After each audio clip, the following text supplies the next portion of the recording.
Efésios capítulo 3. Todo este capítulo é um parênteses que desenvolve o mistério e que apresenta, ao mesmo tempo, na oração que o termina, o segundo caráter de Deus mencionado no princípio da epístola, a saber, o de Pai de nosso Senhor Jesus Cristo. Eis como este assunto é introduzido aqui. O primeiro capítulo expõe os desígnios de Deus, tal como eles são em si mesmos, acrescentando, no fim, o fato de que Deus ressuscita a Cristo e o faz assentar à sua direita. O segundo capítulo apresenta a obra de Deus para formar, vivificando outras pessoas com Cristo, toda a assembleia daqueles que são ressuscitados em Cristo, tomados pela graça de entre os judeus e os gentios. Estes capítulos dão os pensamentos e a obra de Deus. O terceiro capítulo trata da administração dessas coisas confiadas a Paulo, fala especialmente da introdução dos gentios no mesmo pé que os judeus. É a parte inteiramente nova dos caminhos de Deus. Paulo era prisioneiro por ter pregado o evangelho aos gentios, circunstância que fazia realçar muito claramente o caráter especial do seu ministério. Este ministério, no fundo, é apresentado como no capítulo 1 da Epístola aos Colossenses. Simplesmente, nesta epístola, todo o tema é tratado mais superficialmente, e o princípio essencial e o caráter do ministério, segundo o lugar que ocupa nos desígnios de Deus, é menos explicado e considerado somente sob determinado aspecto, apropriado ao fim da epístola, a saber, Cristo e os gentios. Aqui o apóstolo faz saber que tinha recebido o seu ministério por uma revelação particular, como tinha explicado já, embora sumariamente, mas de forma inequívoca, de modo a evidenciar o conhecimento que ele possuía do mistério de Cristo, mistério que nunca tinha sido dado a conhecer nos séculos passados, mas que era agora revelado pelo Espírito Santo aos apóstolos e profetas. Note-se que os profetas de que se fala aqui são, evidentemente, os do Novo Testamento, visto as comunicações que lhes foram feitas serem postas em contraste com o grau de luz concedida nos séculos precedentes. Ora, o mistério tinha estado escondido nos tempos passados, e com efeito tinha de estar escondido, porque colocar os gentios no mesmo pé de igualdade com os judeus teria sido derrubar o judaísmo, tal como Deus o tinha estabelecido. Deus tinha erguido cuidadosamente um muro de vedação ou paredes meias. O dever do judeu era respeitar essa separação, pecaria se o não observasse estritamente. O mistério punha toda a barreira de lado. Os profetas do Antigo Testamento e o próprio Moisés tinham revelado bem claramente que os gentios se regozijariam um dia como povo, mas o povo de Deus continuava um povo separado, que os gentios seriam coerdeiros e membros de um mesmo corpo, sendo abolida toda a distinção, é o que tinha sido inteiramente escondido em Deus, como fazendo parte do seu desígnio eterno, antes que o mundo tivesse sido formado, mas isto não fazia parte da história do mundo, nem dos caminhos de Deus a seu respeito, nem das promessas de Deus já reveladas. É um maravilhoso desígnio de Deus este que, unido os reunidos a Cristo no céu, como um corpo unido à sua cabeça, lhes dava um lugar no céu, porque embora nós andemos na terra e sejamos habitação de Deus pelo Espírito neste mundo, no pensamento de Deus o nosso lugar é no céu.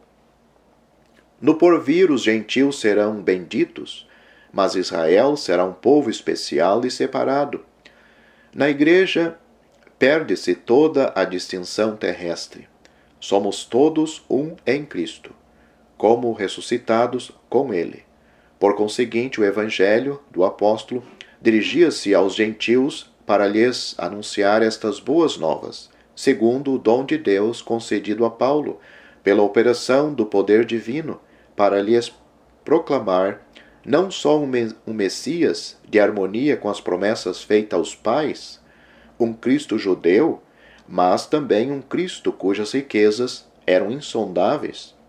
Ninguém poderia descrever até o fim, e em tudo, o seu desenvolvimento nele, o cumprimento dos desígnios e a revelação da natureza de Deus, são as riquezas incompreensíveis de um Cristo em quem Deus se revela e em quem todos os pensamentos de Deus são cumpridos e desenvolvidos.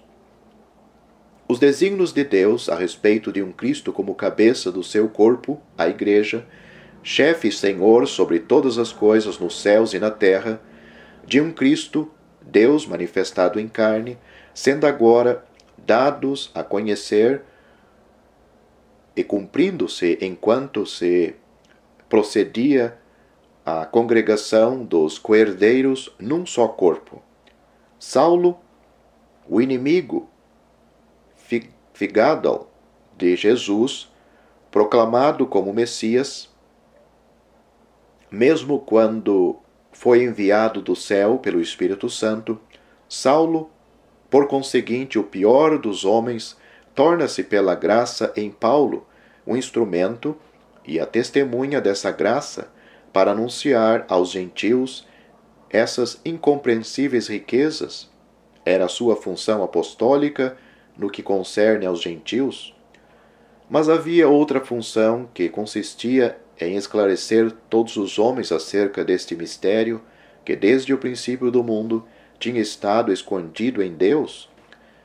Isto responde às duas partes do ministério do apóstolo assinaladas em Colossenses, capítulo 1, versículos 23 a 25, tal como o versículo 27 deste mesmo capítulo corresponde ao versículo 17 do capítulo que agora estudamos.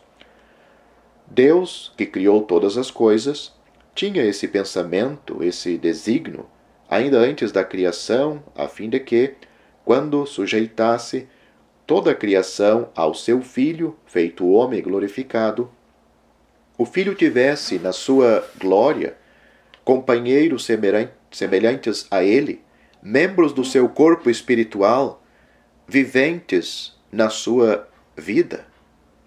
O apóstolo fazia conhecer aos gentios as insondáveis riquezas de Cristo, que lhes davam uma parte nos desígnios de Deus em graça. Paulo esclarecia todos os homens a respeito, não precisamente do mistério, mas da administração do mistério. Quer dizer, não só o desígnio de Deus, mas também do cumprimento no tempo desse desígnio, reunindo a igreja sob a autoridade de Cristo, seu chefe. É este, segundo me parece, o verdadeiro vocábulo, e não a comunhão, como nós estamos vendo, a administração do mistério. Aquele que tinha criado todas as coisas para serem a esfera do desenvolvimento da sua glória, tinha guardado esse segredo para que a administração do mistério, revelado agora pelo estabelecimento da Igreja na terra, fosse a seu tempo o meio de fazer conhecer aos mais elevados dos seres criados a sabedoria de Deus, que se manifestava de tantas e tão diversas maneiras.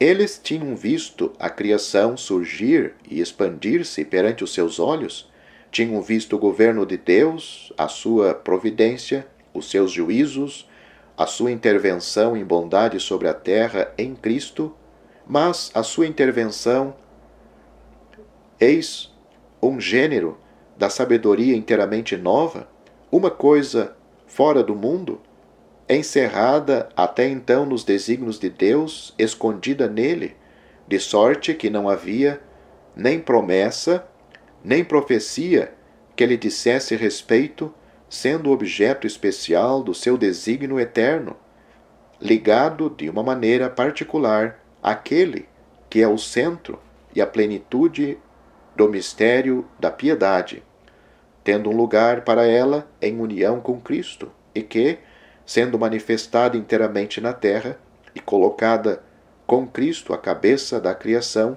não fazia, propriamente falando, parte dela. Era uma nova porção. Era uma criação nova, uma manifestação distinta da sabedoria de Deus, uma parte dos seus pensamentos até então reservado no segredo dos seus desígnios, da qual a administração atual no tempo, sobre a terra, pela obra do apóstolo, dava a conhecer a sabedoria de Deus segundo o seu propósito formado, segundo o seu propósito eterno em Cristo Jesus, no qual, acrescenta o apóstolo, temos ousadia e acesso com confiança pela nossa fé nele, e é em conformidade com esta relação que nós nos aproximamos de Deus. É por isso que eles, gentios crentes, não deviam ser desencorajados por causa da prisão daquele que lhes tinha anunciado esse mistério, porque os sofrimentos do apóstolo eram a prova e o fruto da posição gloriosa que Deus lhes tinha concedido e da qual os judeus estavam invejosos. Esta revelação dos caminhos de Deus não nos apresenta, tal como o primeiro capítulo, Cristo como homem ressuscitado de entre os mortos pelo poder de Deus, para que nós sejamos também ressuscitados para termos parte com Ele, e que assim a administração dos desígnios de Deus seja cumprida. Ela faz-nos ver Cristo como centro de todos os caminhos de Deus, o Filho do Pai, herdeiro de todas as coisas, como Filho Criador e centro dos desígnios de Deus. É ao Pai de nosso Senhor Jesus Cristo que o apóstolo se dirige agora, do mesmo modo como no capítulo 1 se tinha dirigido ao Deus de nosso Senhor Jesus Cristo. Assim, toda a família, e não como muitas versões traz, toda a família, se congrega sob esse nome de Pai de nosso Senhor Jesus Cristo. Sob o nome de Jeová não havia senão os judeus. De todas as famílias da terra, a vós somente conheci, tinha dito Jeová aos judeus, como vemos em Amós capítulo 3, versículo 2. Portanto, todas as vossas iniquidades visitarei sobre vós, mas, sob o nome de Pai de Jesus Cristo, todas as famílias, a igreja, os anjos, os judeus, os gentios, todos se congregam. Todos os caminhos de Deus, no que Ele tinha ordenado para a sua glória, se coordenam sob este nome e estão em relação com Ele. E eis o que o apóstolo pedia para os santos aos quais se dirigia, que eles fossem capazes de aprender todo o alcance desses desígnios e o amor de Cristo, que deles era o centro assegurado para os seus corações. Com esse fim, o apóstolo pede que eles sejam poderosamente fortificados pelo Espírito do Pai de nosso Senhor Jesus Cristo, e que o Cristo, que é o centro de todas as coisas, nos desígnios de Deus Pai, habite nos seus próprios corações e seja assim o centro inteligente de afeição e de todo o seu conhecimento, centro que não encontrava círculo que limitasse a vista. Esta perdia-se na extensão que somente Deus preenche: comprimento, largura, altura, profundidade. Cristo é o centro de toda a manifestação da glória divina, mas habita nos nossos corações de modo a colocá-los, por assim dizer, nesse centro e dali fazer-lhes contemplar toda a glória manifestada.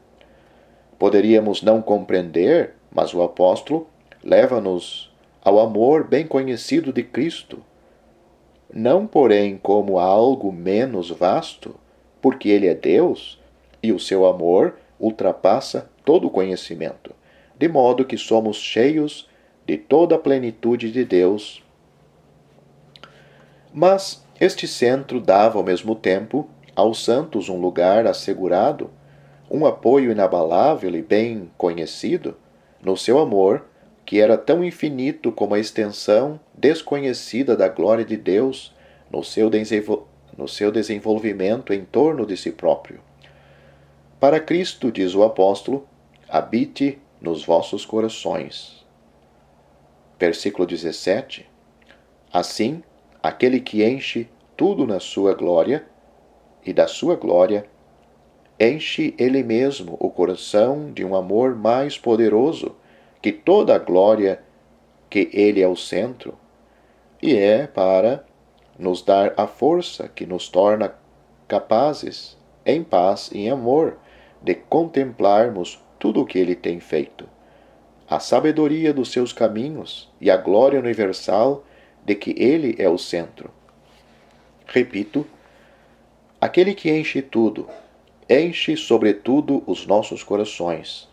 Deus fortifica-nos de harmonia com as riquezas dessa glória que Ele manifesta perante o nosso maravilhoso olhar como pertencendo justamente a Cristo.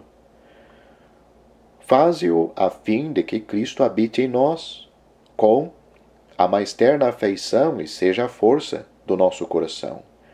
É como enraizados e fundados no amor, e abraçados assim, como primeiro círculo dos nossos afetos e dos nossos pensamentos, aqueles que são de Cristo, todos os santos, objetos do seu amor, como cheios dele, e nós próprios como centro de todos os seus afetos e pensamentos, sempre de acordo com os seus propósitos, que nós mergulhamos em toda a extensão da glória de Deus, porque ela é a glória daquele que nós amamos. E qual será o limite dessa glória? Ela não tem limite. É a plenitude de Deus. Encontramo-la nesta revelação de si próprio. Em Cristo, Ele revela-se em toda a sua glória. Ele é, sobre todas as coisas, Deus bendito eternamente. Ora, permanecendo no amor, nós permanecemos em Deus e Deus em nós, e isto em relação com a manifestação da sua glória, tal como Ele a desenvolve em tudo o que formou à sua volta, a fim de se revelar nessa sua obra, para que Cristo, e Cristo na Igreja, seu corpo, seja o centro de tudo aquilo em que Ele manifesta essa glória, e que esse todo seja, ao mesmo tempo, a manifestação do próprio Deus em toda a sua glória. Nós estamos cheios da plenitude de Deus, e é na Igreja que Deus habita, para tal, operando em nós pelo seu Santo Espírito, com este fim. É por isso que o apóstolo deseja e pede que a Deus seja a glória na Igreja, em todas as gerações, para todo sempre, por Jesus Cristo. Amém. Note-se que o apóstolo deseja a realização daquilo de que fala. Não se trata, como no capítulo 1, de uma coisa objetiva, mas que os efésios pudessem conhecer o que é certamente verdadeiro, mas para que ela fosse verdadeira para eles, sendo fortificados em poder pelo Espírito de Deus. É muito belo ver como, após nos ter lançado no infinito da glória de Deus, o apóstolo nos traz a um centro conhecido em Cristo, a conhecermos o amor de Cristo. Mas não para nos deprimir. Ele é mais divino, propriamente falando, do que a glória, embora nos seja familiar, ultrapassa todo o conhecimento. Note-se ainda que o apóstolo não pede aqui que Deus opere por um poder, como frequentemente se exprime, que atue por nós, mas em nós. É isto que distingue absolutamente a oração do primeiro capítulo e este. Ali, a chamada e a herança estavam no determinado propósito de Deus, e o apóstolo pede que os crentes as conheçam, assim como o poder que os levou a deles gozarem. Aqui no capítulo 3 trata-se do que está em nós, e o apóstolo pede que isso possa existir como poder atual na igreja. Deus pode fazer tudo mais para além daquilo que nós pudermos pedir ou pensar, de acordo com o poder que atua em nós. Que maravilhosa porção para nós! Que sublime lugar este que nos é dado em Cristo! Paulo volta, assim, à tese posta no fim do capítulo 2, Deus habitando na igreja, pelo seu Santo Espírito, e os cristãos, judeus ou gentios, unidos num só corpo. Ele deseja que os cristãos de Éfeso, e todos nós, andem de modo digno desta chamada destinada a serem apenas um, a serem o corpo de Cristo, corpo manifestado de fato sobre a terra na sua verdadeira unidade pela presença do Espírito Santo. Vimos no primeiro capítulo o cristão introduzido na presença de Deus, mas o fato de os cristãos formarem o corpo de Cristo, de serem a morada de Deus neste mundo, de serem a casa de Deus sobre a terra, numa palavra, toda a sua posição está contida na expressão a sua chamada. O primeiro capítulo apresenta-nos os santos perante Deus. A oração do capítulo 3 mostra-nos Cristo neles.